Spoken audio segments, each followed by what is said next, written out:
Nangangamba hindi lang para sa kaligtasan kundi para sa kalikasan ang mga taga-Pag-asa Island sa Palawan.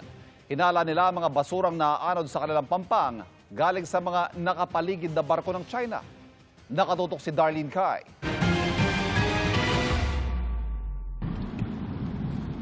Ang maputi at malapulbos na buhangin sa baybayin ng Pag-asa Island, nadudungisa ng samot-saring basurang inaanod sa pampang. Karamihan plastic gaya ng sachet at bote na ayon sa kinatawan ng lokal na pamahalaan ay may Chinese character sa packaging o label. Mostly talaga sa basura ng China.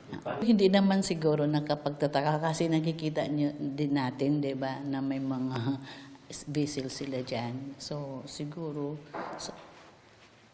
pinantapon nila yung mga basura dito talaga ang coastal natin dito sa isla. Hindi kasi nawawala ang presensya ng mga barko ng China sa palibot ng Pag-asa Island na kabilang sa Kalayaan Island Group sa Palawan, na bahagi ng Pilipinas pero inaangkin ng China.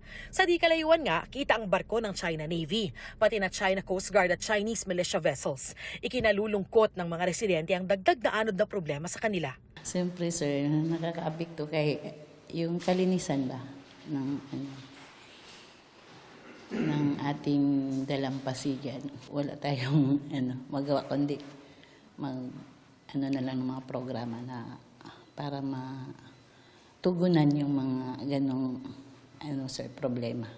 Kaya tuloy-tuloy ang cleanup ng mga residente at mga kaugnay ng lokal na pamahalaan sa mga baybayin ng Pag-asa. Sa dalawang coastal cleanup nitong Setyembre, 36 na sako ng basura ang nakolekta nila. Tuloy-tuloy daw nila itong gagawin. Mula rito sa Pag-asa Island, Darlene Kai, nakatutok, 24 oras.